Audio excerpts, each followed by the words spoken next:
Merely finding out that some things took place at some point in history is enough to cause trauma in so very many people for generations to come.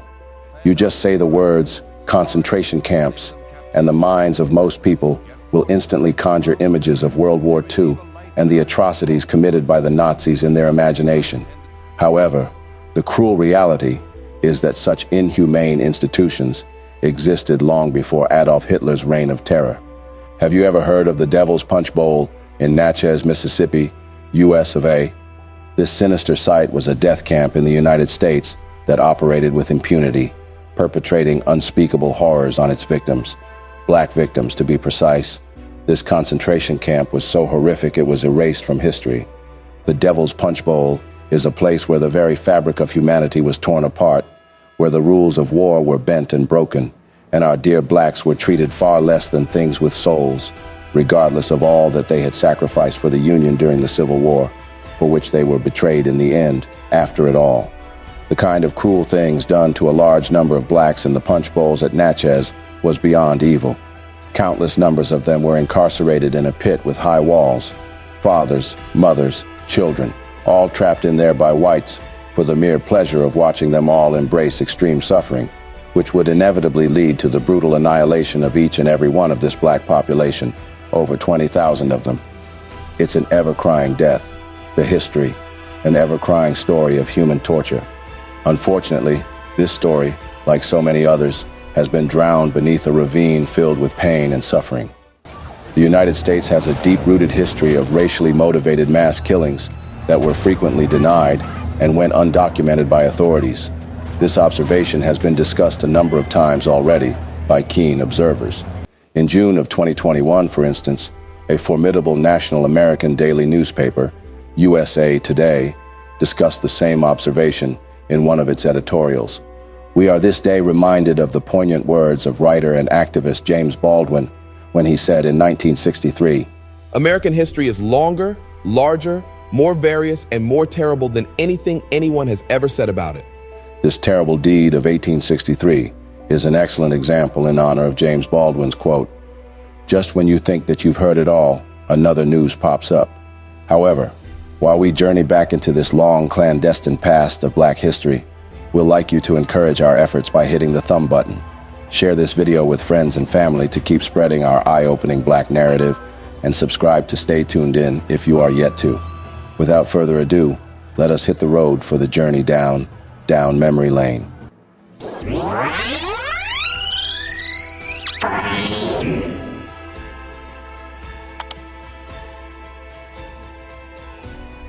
Of all the historic sites in Mississippi, few have a past as deadly as the Devil's Punch Bowl in Natchez. In the foothills of Mississippi, until today, the trees grow heavy with abundant uneaten peaches. So nourishing and big, these peaches look that one would wonder why the locals do not eat it. This is because they all know what lies beneath the soil, serving as good manures to the roots of these healthy-looking fruits.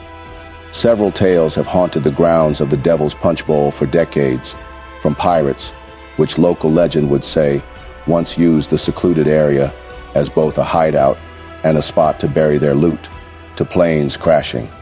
Nonetheless, while the lands may not be filled with treasure, they are haunted by the history of mass murder, untellable cruelty, and a past filled with hatred for Black Americans that cannot be ignored. In recent years, the story behind the Devil's Punch Bowl grew increasingly sinister when a mass grave was found in the area. As historians looked into the grisly discovery, they learned that the grave held the bodies of thousands of formerly enslaved African Americans. An even more terrifying revelation unearthed by the researchers in Mississippi was that these corpses in question belonged to slaves who were freed during the Civil War and then re-imprisoned in this hollow concentration camp.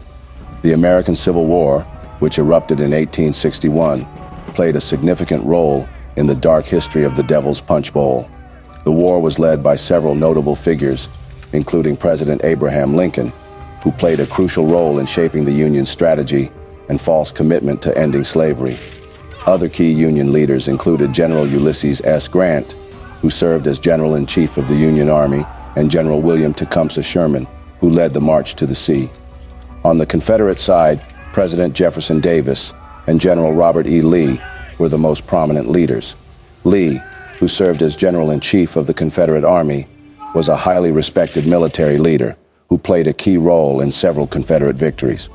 Other notable Confederate leaders included General Stonewall Jackson, who played a crucial role in several early Confederate victories, and General James Longstreet, who served as Lee's most trusted subordinate. At its core, the conflict was a clash between two fundamentally different societies: the industrialized, urbanized North and the agricultural, slave-based South.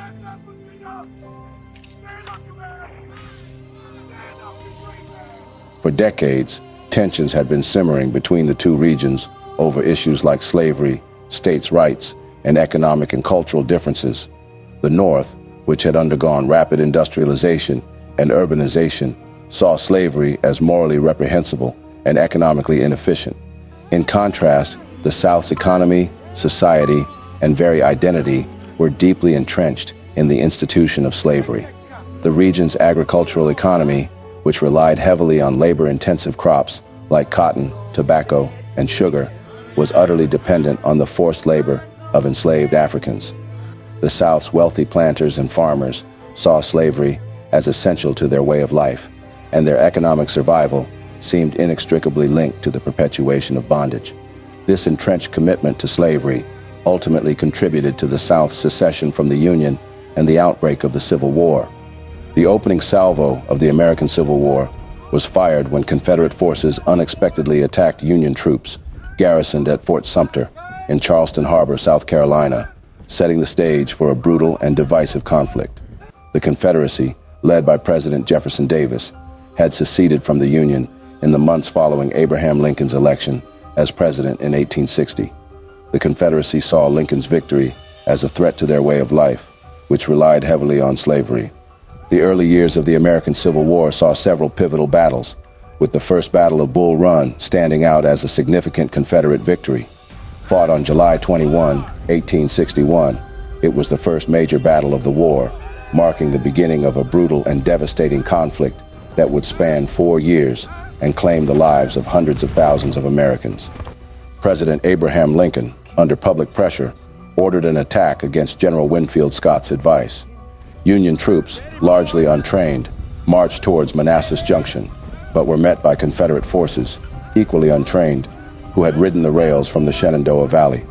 The battle was chaotic, with similar uniforms and flags causing confusion. Despite initial Union gains, Virginians under Thomas J. Jackson's command rallied, earning him the nickname Stonewall. The Union Army was ultimately routed, and both sides realized the war would be longer and bloodier than anticipated. As the war progressed, abolitionists such as Frederick Douglass argued that the enlistment of black soldiers would help the North win the war and would be a huge step in the fight for equal rights. Once the black man gets upon his person the brass letters U.S., let him get an eagle on his button and a musket on his shoulder and bullets in his pocket, Douglass said. And there is no power on earth which can deny that he has earned the right to citizenship. However, this is just what President Lincoln was afraid of. He worried that arming African Americans, particularly former or escaped slaves, would push the loyal border states to secede. This, in turn, would make it almost impossible for the Union to win the war. Although, after 2 grueling years of war, President Lincoln began to reconsider his position on black soldiers. The war did not appear to be anywhere near an end, and the Union Army badly needed soldiers. White volunteers were dwindling in number, and African Americans were more eager to fight than ever. The Second Confiscation and Militia Act of July 17, 1862, was the first step toward the enlistment of African Americans in the Union Army. It did not explicitly invite black people to join the fight, but it did authorize the president to employ as many persons of African descent as he may deem necessary and proper for the suppression of this rebellion in such a manner as he may judge best for the public welfare. Meanwhile, to secure the loyalty of enslaved individuals, President Abraham Lincoln had come up with a crafty way out. He would begin drafting the Emancipation Proclamation. This historic document aimed to reassure African Americans that the Union was committed to granting them the freedom they had long desired in return for their support and participation in the war effort. The Second Confiscation and Militia Act passage marked a significant step towards realizing the goal of the Union. as African Americans did play a significant role in the conflict. While some served in the Confederate Army for survival, approximately 186,097 black men joined the Union Army, including 7,122 officers and 178,975 enlisted soldiers. The African American soldiers participated in every major campaign of the war's last year, except for Sherman's Atlanta campaign in Georgia. They also contributed to Union war intelligence, with individuals like Mary Bowser, a former slave who worked as a spy, gathering crucial information from the Confederate White House, and Harriet Tubman, a prominent abolitionist, nurse, and spy, leading hundreds of enslaved people to freedom through the Underground Railroad and serving as a scout and nurse during the Civil War. Both women, along with others, served in various roles, including as spies, nurses, and cooks, providing invaluable support to the Union war effort. In fact, the 54th Massachusetts Infantry Regiment, the first black regiment to be raised in the North, played a crucial role in the war. Formed in February 1863, the regiment consisted of over 1,000 men, many of whom came from slave states, Canada, and the Caribbean. The regiment's bravery was exemplified during the storming of Fort Wagner in South Carolina in 1863, where almost half of the charging Union soldiers were killed. The following year, Union forces led by General George McClellan launched the Peninsular Campaign, an attempt to capture the Confederate capital of Richmond, Virginia. However, the campaign ultimately failed, and McClellan's army was repelled. In September 1862, the Battle of Antietam was fought in Maryland, resulting in the bloodiest single-day battle in American history, with over 22,000 casualties. It was so intense, the Union was losing most of its population rapidly at this point. Although the population of the Union was more than the Southern population, this didn't seem to give them an upper hand. The Northern states, also referred to as the Union states, had constituted 22 states, while the Southern states, also called the Confederacy states, were made up of just 11 states. In 1860, the entire population of the United States was 31.4 million, 3.8 million men, approximately 12% of the total population, were enrolled in the military service. 620,000 had died, that is 2% of the total population, in the war. However, the battle would mark a turning point in the war, as President Lincoln finally issued the Emancipation Proclamation in 1863, the 1st of January, freeing all slaves in Confederate territory. That on the first day of January, in the year of our Lord 1863, all persons held as slaves within any state or designated part of a state shall be thenceforward, and forever free. His device had worked in an instant. Blacks had been bought by the whole turn-up and the promises it holds for them. The singular thought of no longer being slaves would make them give their all to the winning of the war for the Union. This singular development would turn back the tides for the Union. Their fortunes would begin to rise with several victories the following year, including the Battle of Gettysburg in July 1863, which repelled the Confederate invasion of the North. The Siege of Vicksburg, which lasted from May to July 1863, resulted in the capture of the strategic Confederate stronghold on the Mississippi River. As the war dragged on, the Confederacy began facing significant manpower shortages. The Confederacy's fortunes had begun to decline due to several key factors. The Union's superior resources, including manpower, transportation, and industrial capacity, had begun to take its toll on the Confederacy. Actually, the most substantial factor behind the sudden martial dominance over the Confederacy was the supportive manpower from African American slaves fighting side by side with the Union.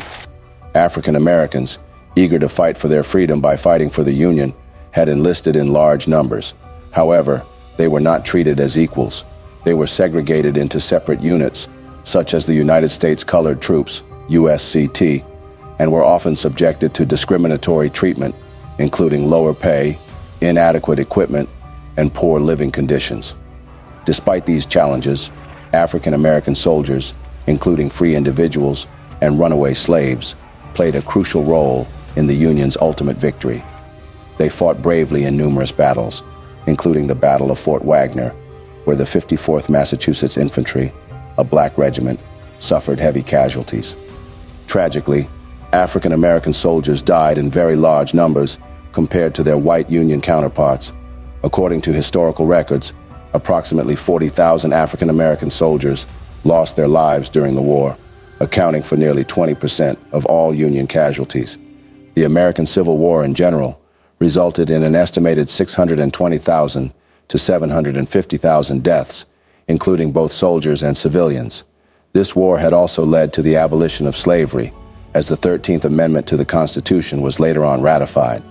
The Union's victory had been made possible, in large part, by the resilient contributions of African American soldiers. Going forward, as the dust settled on the Civil War, the grand vision of freedom and equality that Abraham Lincoln had fought for seemed to be nothing more than a distant dream.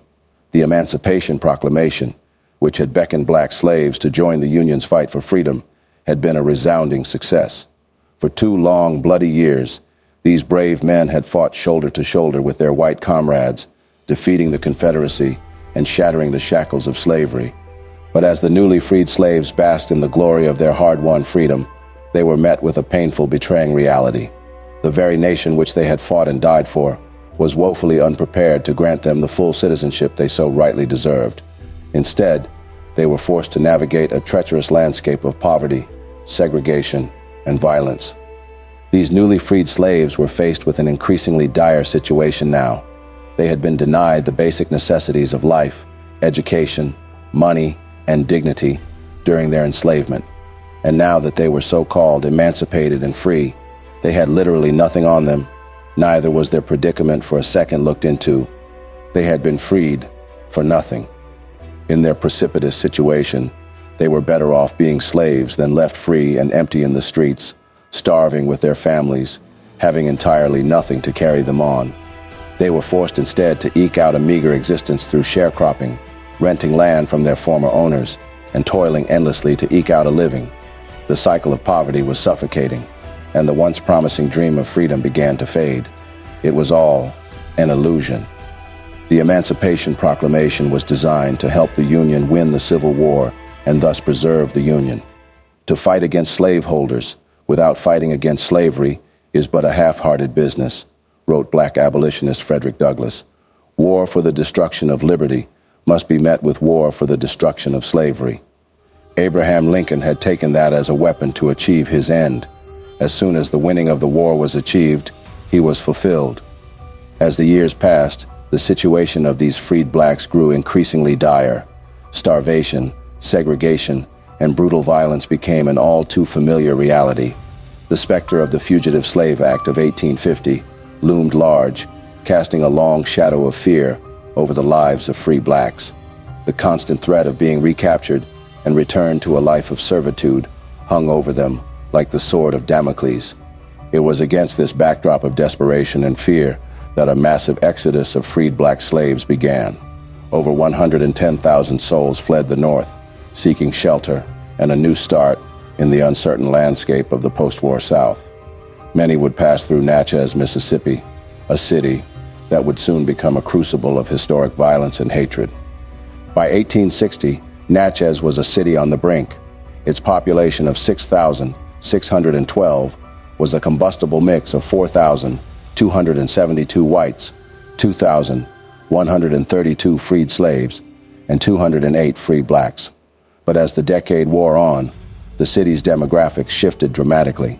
By 1863, the population had swollen to 9,057, with 3,728 whites and 5,329 blacks.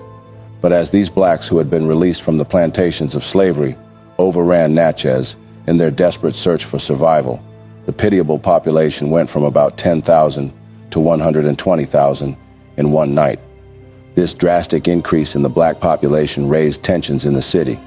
The residents of Natchez, feeling resentful that the people who were once their property were now free, called upon the same Union troops that these poor blacks had fought side by side with to devise a merciless solution.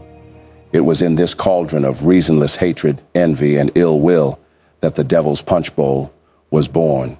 It would become a byword for brutality and terror, a stark reminder of the long and bloody road that lay ahead for the newly freed slaves of Natchez.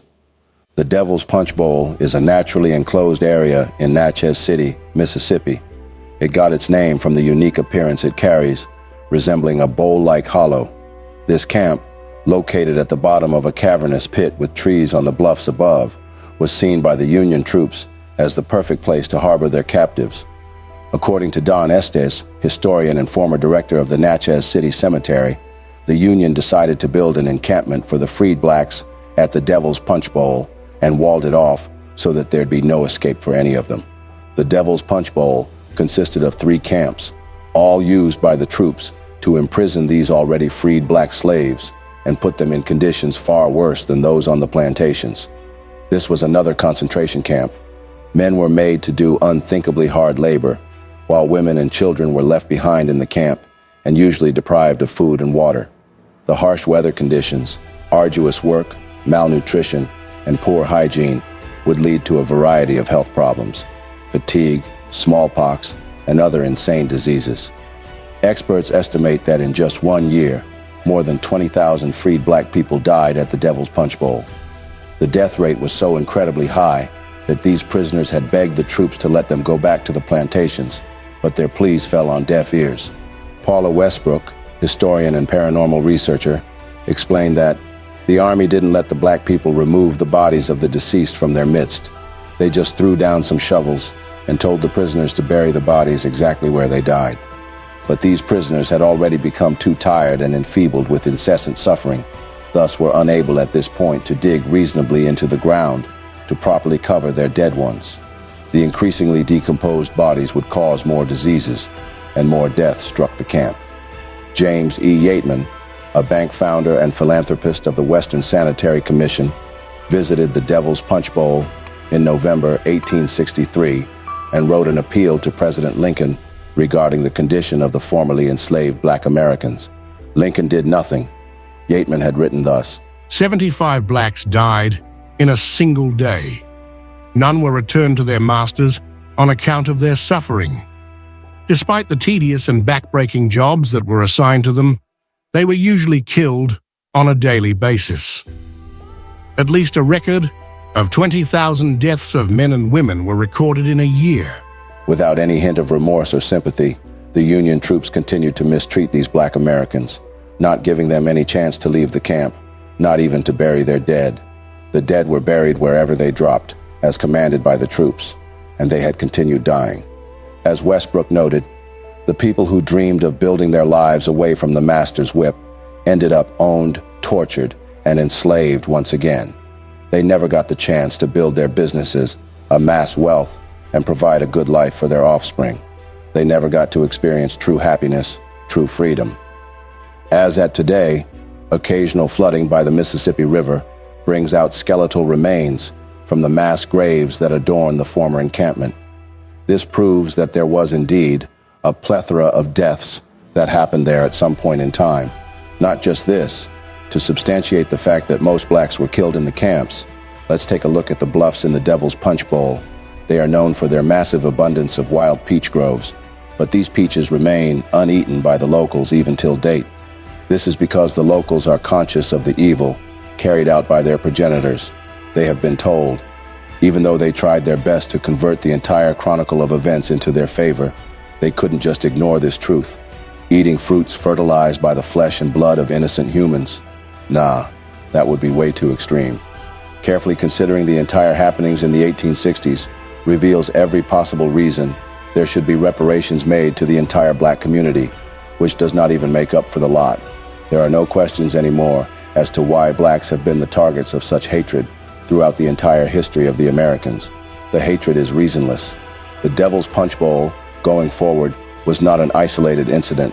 Hundreds of similar camps dotted the landscape, each one a breeding ground for disease, fear, and despair.